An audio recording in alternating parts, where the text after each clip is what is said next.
Thank you, Dr. Blakemore, for leading us this morning. The format of the message this morning is really very simple, and actually one I've never quite done before, but it is very simple. 6 pairs of scripture verses that I'm going to put on the screen. Just a few very brief observations about those, and then a story, a testimony that I think the Lord wants me to simply pass along to you this morning from my own experience. When Steve was asking for testimonies, I thought, well, if I start that's the message, so I guess I better not say anything. Or I had to kind of never heard of stealing your thunder from yourself. I'm not sure how that plays out.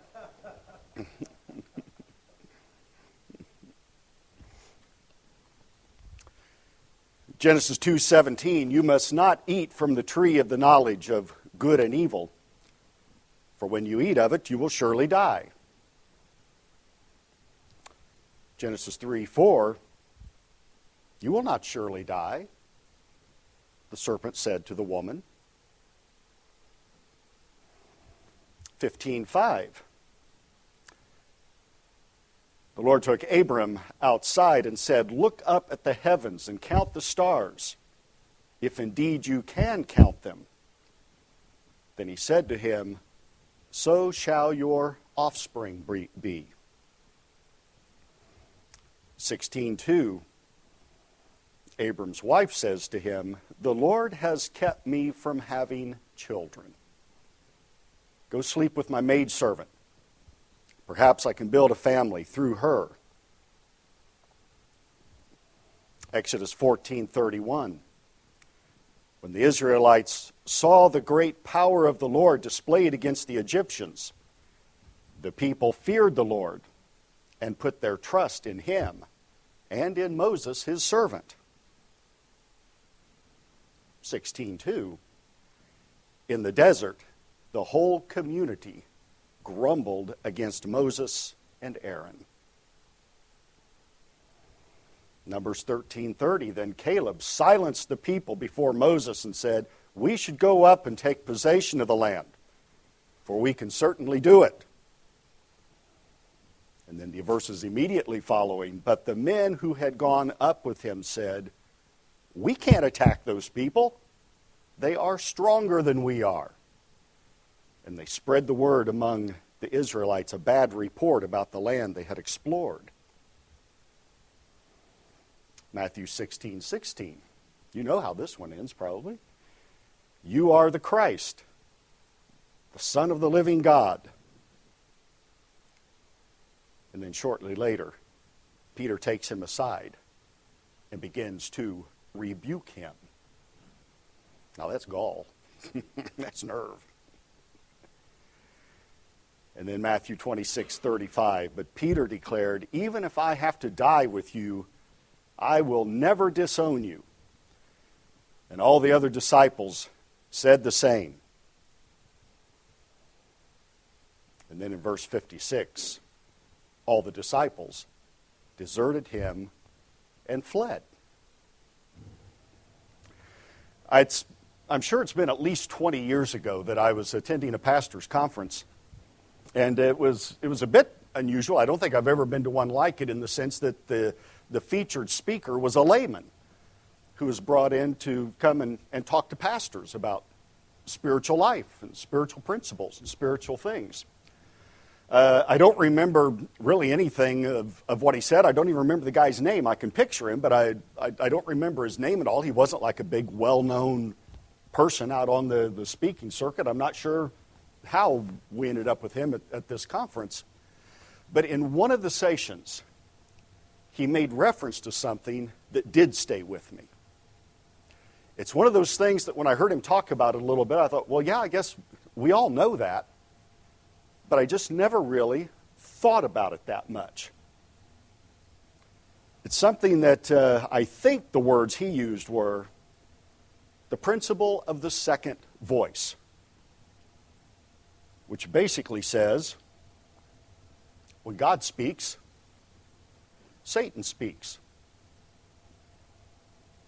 That is, Wherever the voice of God is heard,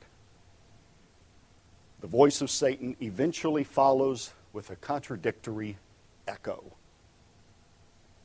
We all know that from experience, don't we?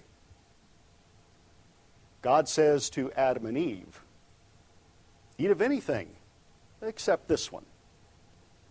And then the echo comes along. Did God really say all of that? God promises to Abraham, count the stars. That's going to be like your descendants. And the echo comes along. The Lord has kept me from having children. Out in the desert, the people pledge their faith. They've seen the miracles. They've seen the miraculous power of God. They've seen everything at work.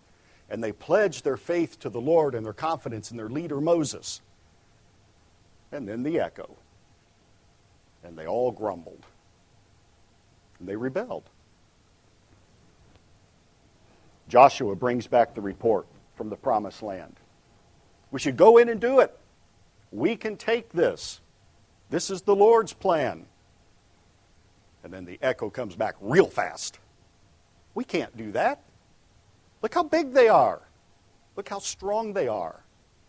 We're nothing but grasshoppers in their sight and in our own, as of course it goes on to say. Peter's great confession, you are the Christ.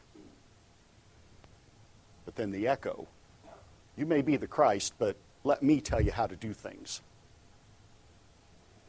And then finally, again, it's Peter who makes the declaration, even if I have to die, I'll never disown you. And they all joined in and said the same thing.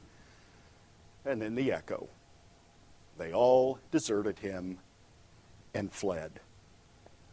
It's something we know from experience as well as from Scripture, that these just kind of serve as illustrations of this basic fundamental idea. Where God speaks faith, Satan echoes doubt. God speaks courage, Satan echoes fear. God speaks peace, Satan echoes anxiety. God speaks confidence, Satan echoes confusion. Where God speaks compassion, Satan echoes with callous. Where God speaks truth, Satan echoes with lies. Where God speaks self-sacrifice, Satan echoes with self-centeredness.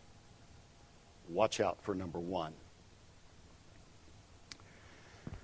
When our girls were ages 6 and 11, we were in the throes of what for us was certainly the biggest decision of our married life for Joyce and I, and that was, do we accept an invitation and a call to go to England in missionary service? Now, to most people, going to England in missionary service sounds like a pretty cush job. I mean, there are a lot of worse places you could go in missionary service.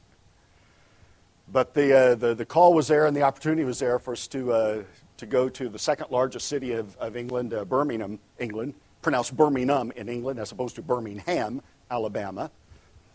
When you get there, they quickly correct you on that. Second largest city, 4.5, 5 million people, whatever, in the city of Birmingham. And we were to be working with a group of our churches there that were actually connected with Caribbean immigrants and working in a small Bible college context in particular and with some churches there. And so it was going to be a huge, huge cross-cultural adjustment. We more or less speak the same language as the Brits, although sometimes less than more when you're actually there. Steve will attest, he's lived there for a while. It's a different world. It is cross-cultural, especially in the context we were going from and going to. We were going to be leaving Circleville, Ohio, where Joyce and I both had jobs at what's now Ohio Christian University.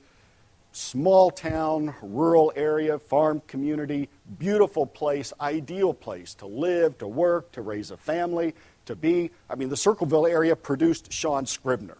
I mean, what more can you say? I mean, who would ever leave Circleville? It was an ideal place for us and for our girls at that time. And so for us, this whole decision, it really was difficult. And the hardest part of all, though, was what will happen to these little girls? And that became the real hurdle we had to get over. It's the hurdle I had to get over. I know it was for Joyce, too. I was concerned about her. I was concerned about myself, but we were really concerned about those girls. And I was out walking through our neighborhood one night after dark and just praying about all of this as we were trying to come to a final decision of whether we would commit to do this or not. And as I was walking along the sidewalk there around the corner from our house, I remember I stopped right under a tree, and I was just in my heart, I was just praying. I says, Lord, you know we're willing to do this. We're willing to go. But I have to have assurance on one thing above everything else, that you will take care of those two girls. That if we do this, if we uproot them from this idyllic little world and go transplant them into a very multicultural, very urban kind of environment, that somehow the enemy will not use that to embitter them against you, to drive them away from you, to embitter them against us as their parents. I said, Lord, I have to have that assurance. And in that moment, he flooded me with that assurance. That peace came, and his voice came. I will take care of the girls. It's okay. We arrived in July of 1996, and 6 weeks later, the wheels had fallen off of everything, and I was no longer hearing the first voice of assurance. The only voice I was hearing was the echo. And it was saying, you are not only the biggest idiot in the world, you are far and away the worst father and parent in the history of the entire world. Look what you have done. Look what you left. Look what you've come to. Look at the mess you're in just 6 weeks. And I was not a model of faith 6 weeks into our missionary term, because I was only hearing the echo of the second voice that was following along. We ran into two problems when we got there. We arrived in July, but 2 months earlier in May, I'd had the opportunity to go over for just a very brief visit, just to meet some of the people to be working with, along with another colleague from our missions department. We made the trip over, attended a conference of the churches we'd be at, and was able to make temporary arrangements for just a few weeks on a very, very, very tiny flat to live in while we were getting settled permanently. Somehow in the mix of all of this, with all the research we had done and all the planning, we had failed to become informed of the fact that housing and school systems don't work the same way there as they do here. Now, if you're going to make a move, those of you who have ever made a move with children, you know the two biggies are, where are we going to live that'll be good for the family, and where are they going to go to school, and those two things are linked together. When we got to England, we discovered that the whole area of the city of Birmingham where we were going to be working and where we wanted to live, first of all, we couldn't find any place to live. Nothing for rent that we were needing. We couldn't find anything. But the worst problem was we discovered that at least in that region, in most of the country, they don't have this policy like we do here, where you move into a neighborhood and the school system is responsible for having a place in school for your children. Over there, it's good luck if you can find a school that will take your children, because they're all oversubscribed, as they term it. In other words, there's not room for all the kids, especially in the schools that you want your kids to go to. And so for that first month we were there, we spent all of our time trying to find a place to live and trying to find schools for our girls, just far enough in age that they would have to go to separate schools, which complicated it all the more. We went through more than a dozen schools all over that whole region of the city and could not find anything, no school that would take our girls. And school's going to start in about 2 weeks. And we have no place for them, no place to live, and our temporary flat is about to be occupied by somebody else. We finally found one school that would take Julianne, and it was about an hour away driving through the urban traffic, and it was in a Muslim neighborhood, and even though it was a public school, a state school, it was virtually a Muslim school. Religious education is mandatory in the British school system, but if you're in a Muslim area or a Sikh area or whatever, that's kind of the gist of what religious education is. And that was the only place we could find that would take her. We eventually found one for Jennifer, for Jiff, our younger daughter, but she was going to be on a waiting list for 4 or 5 months, and then they thought there might be a place they could work her into. I'll always remember the morning I got up, and I just told Joyce, said, I'm going to Bromsgrove. Bromsgrove was one of those little bedroom communities out on the fringe of the metropolitan area. Don't know why I was going to go to Bromsgrove, other than the fact it was about the only place in that whole area that we hadn't been to yet, trying to find a place to live and a school. I said, I'm going to Bromsgrove. I'm going to go down there. I'm going to see if I can find anything that will work. Take off going down to Bromsgrove. I wish I could say I was singing "'Tis So Sweet to Trust in Jesus." I was not. I was mad. I was frustrated. I was just hearing this echo, this louder and louder echo. You're an idiot. You're the worst parent in the history of the world. What are you doing here? On and on and on it went. I'm just blindly driving around the community of Bromsgrove. Found a residential neighborhood. I thought, drive through there, see if I stumble across anything. Lo and behold, make a right-hand turn, and down here I see a building. Looks like it could be a school. I drive down. Sure enough, it's a school. Now, this is at the end of the summer, and on top of everything else, the schools are all closed, so even the administrators aren't there, so you can't get anybody to talk to. But I thought, well, there's a school. I'll just go check and see. Looked all dark, went up to the front door, tried it. It was unlocked. Walked in. School is totally dark, except for one little light coming out of a room down at the end of a hall. And I stood there for a little bit, looking around, trying to figure out if there was somebody around. Finally, a man sticks his head out from around a corner, who I took to be the custodian because he was there doing some work. Asked me if he can help me. Introduced myself, very briefly given the dilemma we're in. And he says, oh, well, come on in. He says, I'm the head teacher. I just happened to be passing through. You've just caught me. Come on into the office. I'll be glad to talk. Head teacher's the principal. I'll be glad to talk to you. So I give him again the story. He says, oh, well, Bromsgrove's a very popular area. Yeah, our schools here are always oversubscribed. He says, now, what's your daughter's birth date? They go strictly by birth date. Doesn't matter what you've had, how much you've been in school, whatever, strictly by birth date. For instance, Julianne, as it turned out, she was put in second-year French, even though she had never had first-year French. Because all the people in her birthday group take second-year French. Again, that's the British system.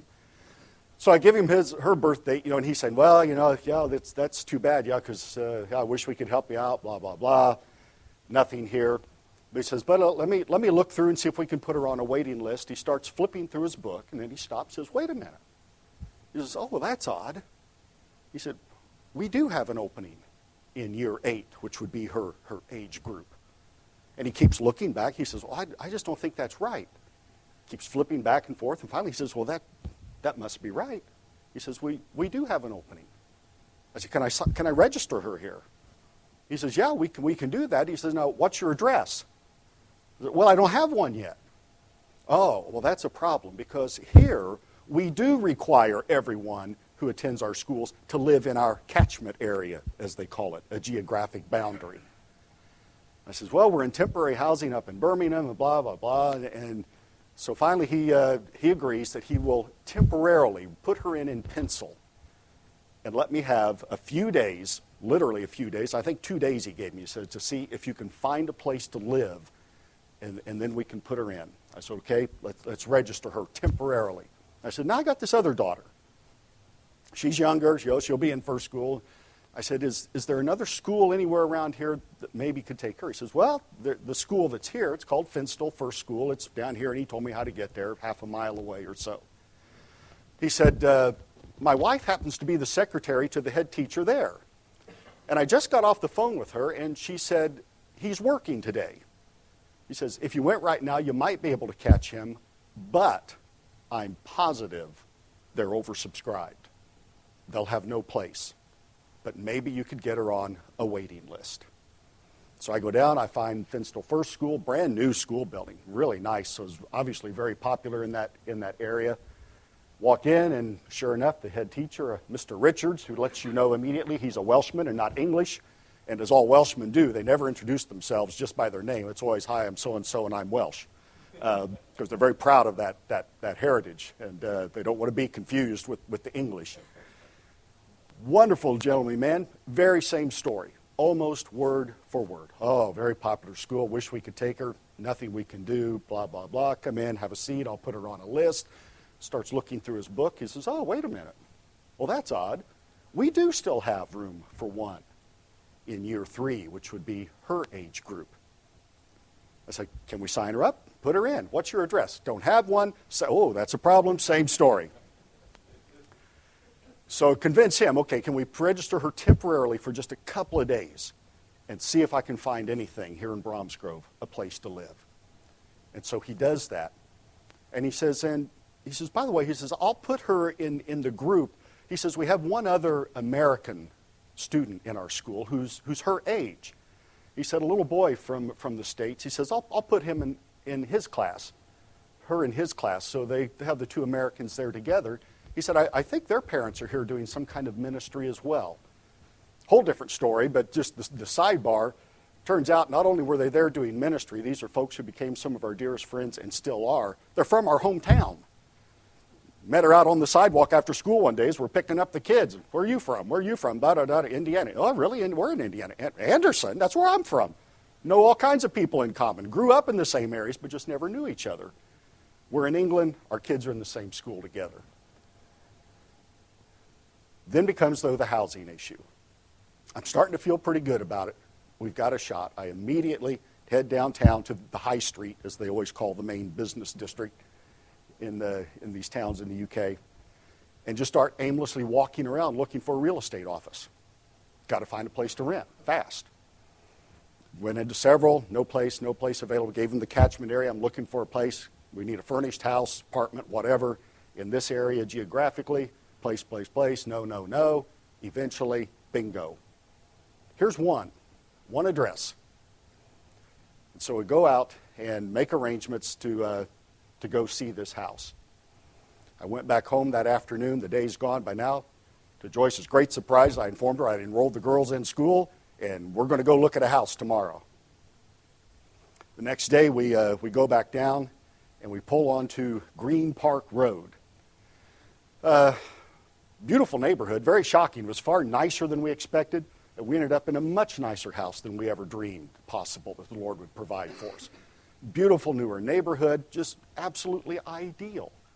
We go through the house, perfect, we'll take it. We're praising the Lord, we're so happy, very excited about this.